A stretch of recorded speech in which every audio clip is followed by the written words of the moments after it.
Hello अस्सलाम वालेकुम। आज की वीडियो के साथ हमारा टॉपिक है क्रेब्स साइकिल, जो कि रिस्पायरेशन हम पढ़ रहे थे। एक बड़ा टॉपिक जिसमें से ग्लाइकोलाइसिस हमने पढ़ा है, ऑक्सीडेशन ऑफ पायरुविक एसिड हमने पढ़ा है। तीसरा हमारे पास है क्रेब्स साइकिल। क्रेब्स साइकिल हम पढ़ते हैं।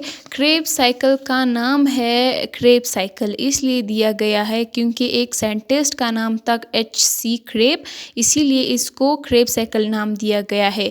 क्रेब्स साइकिल के हमारे पास तीन नाम है। एक हमारे पास क्रेब्स साइकिल है जो कि साइंटिस्ट के नाम पे दिया गया है। दूसरा हमारे पास इसका नाम है सिट्रिक एसिड साइकिल, क्योंकि इसका पहला प्रोडक्ट जो हमें मिलता है इस पूरे साइकिल का पहला प्रोडक्ट वो हमारे पास सिट्रिक एसिड है, इसीलिए हम इसको सिट्रिक एसिड साइकिल बोलते हैं। तीसरा इसका नाम है TCA यानी ट्राई कार्बोक्सिलिक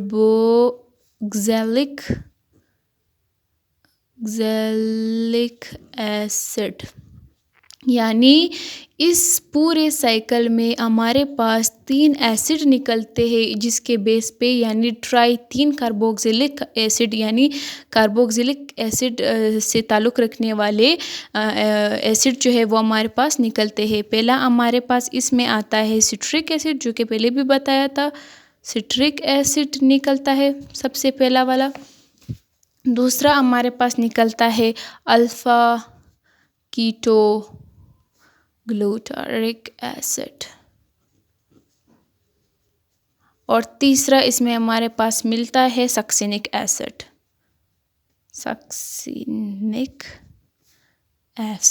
ये तीन एसिड हमारे पास मिलते हैं पूरे साइकिल में, इसीलिए इसको नाम दिया गया है ट्राई कार्बोक्सिलिक एसिड। इसके MCQs मैंने खुद देखे हैं, मैंने खुद इसको अटेम्प्ट किया है कि ट्राई कार्बोक्सिलिक एसिड कौन सी साइकिल या कौन सी रिएक्शन को बोलते हैं, जिसमें से ग्लाइकोलाइसिस भी दिया गया था, क्रेब्स साइकिल भी दिया गया था, इलेक्ट्रॉन ट्रांसपोर्ट चेन भी दिया गया था। एक और ऑप्शन था जिसमें से क्रेब्स साइकिल हमने सेलेक्ट करना है। अब इसकी लोकेशन जो है वो माइटोकॉन्ड्रिया है, जो कि पहले भी मैंने बताया था। एसिटाइल को एंजाइम ए जो हमारे पास ऑक्सीडेशन ऑफ पायरुविक एसिड में जब मिल जाता था, ठीक है, हमारे पास पहले ग्लाइकोलाइसिस होता था। ग्लाइकोलाइसिस में हमारे पास 2 पायरुविक एसिड मिल जाते थे। 2 पायरुविक एसिड फिर जाके उसकी ऑक्सीडेशन हो जाती थी, जो कि माइटोकॉन्ड्रिया में एंटर नहीं हो सकते थे। फिर कार्बन डाइऑक्साइड उससे निकल जाता था, फिर वो एसिटाइल को एंजाइम में चेंज हो जाते थे। अब वो एसिटाइल को एंजाइम आके हमारे पास क्रेब्स साइकिल में एंटर होंगे, क्योंकि सारे रिएक्शन जो है वो एक दूसरे से चेन की तरह मुंसलिक है। तो एक का प्रोडक्ट जो निकलेगा वो दूसरे में जाके उसका स्टार्टिंग बन जाएगा। तो वहाँ पे जब एसिटाइल को एंजाइम मिल गया हमें, अब ये यहाँ पे आके क्रेब्स साइकिल में एंटर होगा, क्योंकि वहाँ पे ऑक्सीडेशन ऑफ पायरुविक एसिड में हमारे पास 2 पायरुविक एसिड मॉलिक्यूल थे। वो ऑक्सीडेशन ऑफ पायरुविक एसिड भी हमारे पास 2 टाइम हो रहा था, क्योंकि उसमें पायरुवेट जो थे 2 थे। तो हमारे पास क्रेब्स साइकिल जो है वो भी हमारे पास 2 टाइम होगा, क्योंकि एसिटाइल को एंजाइम जो है वो 2 है। एक साइकिल में एक बार इंटर होगा, दूसरे साइकिल में दूसरे बार इंटर होगा। इसीलिए मैंने लिखा है Krebs cycle occurs twice as there are 2 pyruvate entering it, क्योंकि 2 पायरुवेट जो है वो इंटर होंगे, इसीलिए क्रेब्स साइकिल जो है वो हमारे पास 2 दफ़ा होगा। क्रेब्स साइकिल में टोटल हमारे पास 9 रिएक्शन होते हैं, ठीक है। 9 रिएक्शन में जो बिगनिंग होगा और एंड होगा वो ऑक्सिलो एसीटेट से होगा, जो कि ऑक्सिलो एसीटेट जो है वो हमारे पास एक 4 कार्बन वाला मॉलिक्यूल है, जो कि एंड भी इस पे होगा और बिगिनिंग भी इससे होगी। At every turn of cycle an acetyl को enzyme enters and oxidise to carbon dioxide plus water. जो भी यानी जितना जो साइकिल होगा, पहले साइकिल में भी हमारे पास एसिटाइल को एंजाइम इंटर होगा, कार्बन डाइऑक्साइड और H2O में हमारे पास ऑक्सीडाइज्ड होके निकल जाएगा। दूसरे साइकिल में भी एसिटाइल को एंजाइम इंटर होगा, ये दोनों यानी प्रोड्यूस करके निकल जाएगा। अब जो इलेक्ट्रॉन एक्सट्रैक्ट होंगे वो NAD में टेम्पररी स्टोर हो जाएंगे, ठीक है। एज टेम्पररी वो स्टोर हो जाते हैं NADH में। फिर क्या होगा, एक रिएक्शन में, इसमें 9 रिएक्शन में सिर्फ एक ही रिएक्शन ऐसा है जिसमें डिफरेंट को एंजाइम यूज़ हुए हैं। बाकी सब में NADH ऐसा को एंजाइम यूज़ हुआ है, बट एक रिएक्शन ऐसा है जिसमें डिफरेंट को एंजाइम यूज़ हुआ है, जिसका नाम है फ्लेविन एडेनिन डाइन्यूक्लियोटाइड, जो कि रिड्यूस हो जाता है FADH2 में। सिर्फ एक ही रिएक्शन में FAD जो है वो यूज़ हुआ है। तो अब हम स्टार्ट करते हैं हमारा ये जो साइकिल है वो कैसे होता है। यहाँ पे साइड पे आप लोगों को सर्कल दिख रही होगी जो मैंने बनाई है, ये वाली। जैसे कि मैंने यहाँ पे बनाया है कि ये साइकिल हो रहा है। जैसे ही ये यहाँ तक पहुँचेगा, एसिटाइल कोएंजाइम एंटर होगा, ये इनके साथ मिल के साइकिल में हिस्सा लेगा। फिर ये जब ख़त्म हो जाएगा, फिर दूसरा एसिटाइल कोएंजाइम आके इसके साथ लग जाएगा। ये साइकिल हो रही है, ठीक, हो रहा है। तो सबसे पहले ऑक्सिलो एसीटेट, जो मैंने बोला स्टार्ट भी इससे है और एंड भी इस पे ही है। तो वो कैसे, ऑक्सिलो एसीटेट यहाँ पे है, ठीक है, यहाँ पे मैंने बताया है, यहाँ पे आके हमारे पास एसिटाइल कोएंजाइम इंटर होता है। ये ऑक्सिलो एसीटेट जो है वो जा रहा है, तो ये एसिटाइल कोएंजाइम आके इसके साथ बॉन्ड बना के वो चल रहा होता है साइकिल में ऑक्सिलो एसीटेट के साथ। ऑक्सिलो एसीटेट 4 कार्बन है और एसिटाइल कोएंजाइम हमने पढ़ा था कि 2 कार्बन है। अब ये 2 कार्बन ऑक्सिलो एसीटेट के साथ मिल जाता है और हमारे पास सिट्रिक एसिड बना लेता है, जो कि पहला प्रोडक्ट है हमारे पास, ठीक है, मैंने बताया था। अब ये 6 कार्बन हो गए, 2 ये है, 4 ये है। तो ये जब कंबाइन हो जाएंगे, एक सिट्रिक एसिड नया चीज़ हमारे पास बन जाएगा, नया एसिड, जिसको हम बोल सकते हैं कि 6 कार्बन वाला है।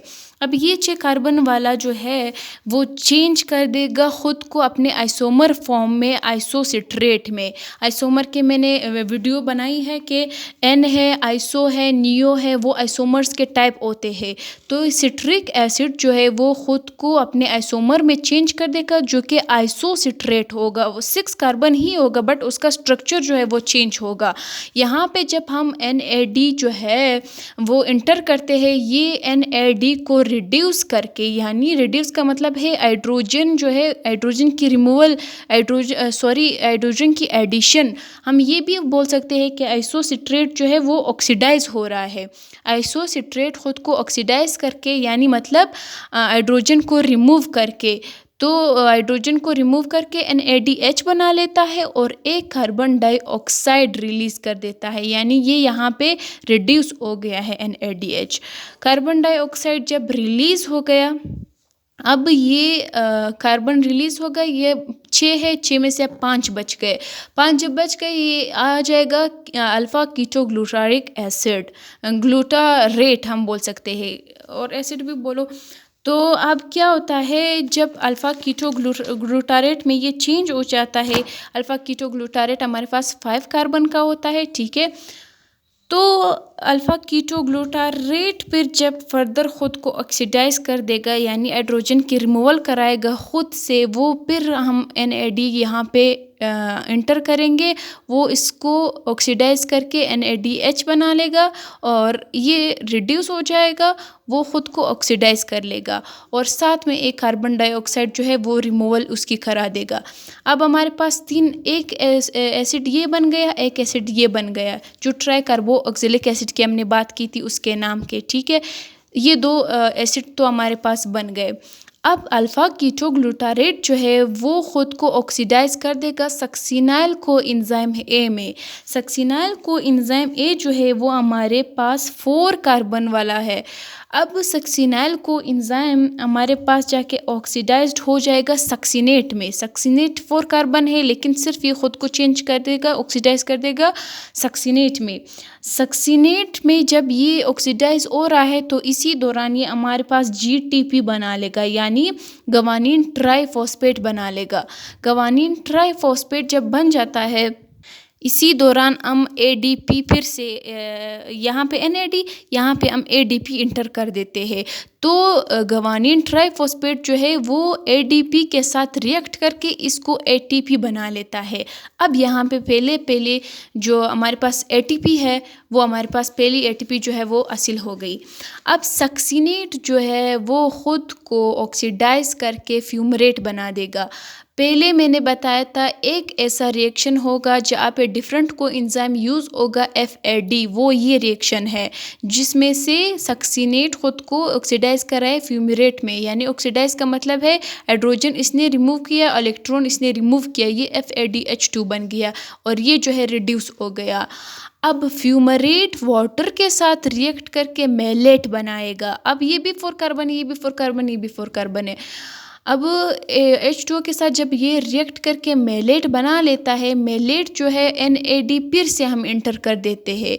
मेलेट इसको रिड्यूस कर देता है और ख़ुद को ऑक्सीडाइज कर देता है, यहाँ से फिर NADH2 हमें मिल जाता है और फिर से हमारे पास ऑक्सिलो एसीटेट फॉर्म में ये आ जाता है और ऑक्सिलो एसीटेट फिर दूसरा एसीटाइल को एंजाइम लेने को तैयार होता है और ये साइकिल ऐसे ही चल रहा होता है। अब हम टोटल काउंट करते हैं कि इसमें हमारे पास कौन कौन सी चीज़ें मिल गई है इस पूरे साइकिल में। प्रोडक्ट जो हमें मिला है उसमें हमारे पास कार्बन डाइऑक्साइड कितने मिले हैं, एक कार्बन डाइऑक्साइड ये है, ठीक है, जो ये वाला दूसरा कार्बन डाइऑक्साइड ये है, तो हम बोल सकते हैं 2 कार्बन डाइऑक्साइड हमें प्रोडक्ट में मिले हैं। अगर NADH की हम बात करें, NADH की बात करें, वो एक यहाँ पे मिला है, ठीक है, एक यहाँ पे मिला है और एक यहाँ पे मिला है। 3NADH जो है वो हमारे पास मिल गए हैं। और अगर FADH2 की बात करें, वो हमारे पास एक है तो क्योंकि ये 2 बार होगा। पहले वाले की बात करते हैं, FADH2 है वो भी हमारे पास एक मिला है और ATP की अगर हम बात करें वो हमारे पास एक मिली है। अब चूंकि ये एक साइकिल की बात हो रही है और हमारे पास क्रेब्स साइकिल 2 टाइम हो रहा है, तो इसको हम जब डबल करेंगे हम ये बोल सकते हैं कि जो कार्बन डाइऑक्साइड है एक यहाँ पे एक यहाँ पे, तो 2 2 ज़ा 4 कार्बन डाइऑक्साइड टोटल हमारे पास मिलेंगे और NAD जो है वो 6 मिलेंगे क्योंकि डबल करेंगे अब हम इसको, क्योंकि 2 साइकिल को भी काउंट करेंगे। FADH2 है जो एक इधर मिल रहा है, 2 साइकिल होंगे तो 2 मिलेंगे और ATP जो है वो भी 2 मिलेंगी। ये दोनों साइकिल का जो हमारे पास प्रोडक्ट है वो ये बनेगा। अब ये था हमारे पास क्रेब्स साइकिल, जिसमें से अब ग्लाइकोलाइसिस हमने पढ़ा है, ऑक्सीडेशन ऑफ पायरुविक एसिड पढ़ा है, उसमें से जितना हमें प्रोडक्ट मिल रहा है, चाहे वो NADH2 है, ATP है, जो भी है, उसको सिर्फ आप जो है वो एक पेज बना ले, उस पर लिखते जाए जो प्रोडक्ट हमें हासिल हो रहा है। उस जो ग्लाइकोलाइसिस और ऑक्सीडेशन ऑफ पायरुविक एसिड है उसकी वीडियो मैंने अपलोड की हुई है, उसको देख के वहाँ से उसका प्रोडक्ट एक पेज पे निकाले। ये वाला प्रोडक्ट भी आप लोग एक पेज पे लिखे, जिसमें से जब भी ये चैप्टर कंप्लीट होगा उसमें से पूरा हम उसका काउंटर पढ़ेंगे कि जो हमारे पास पूरा यानी किस किस रिएक्शन में कौन से हमारे पास क्या चीज़ प्रोडक्ट मिली है, फिर उसको काउंट करके हम ATPs निकालेंगे। तो ये थे इसके प्रोडक्ट्स और ये था हमारा क्रेब्स साइकिल। इससे आगे जाके हम अपने टॉपिक को कंटिन्यू रखने वाले हैं जिसमें होगा इलेक्ट्रॉन ट्रांसपोर्ट चेन। तो तब तक के लिए देखते रहे मेरा चैनल सदा काकड़। अगर आप लोगों को मेरी वीडियोस पसंद आई हो तो काइंडली लाइक कीजिए एंड सब्सक्राइब कीजिए मेरा चैनल, ताकि मेरी जितनी भी न्यू अपलोड वीडियोस है वो भी आप तक पहुंच जाए। Thank you so much and अल्लाह हाफिज़।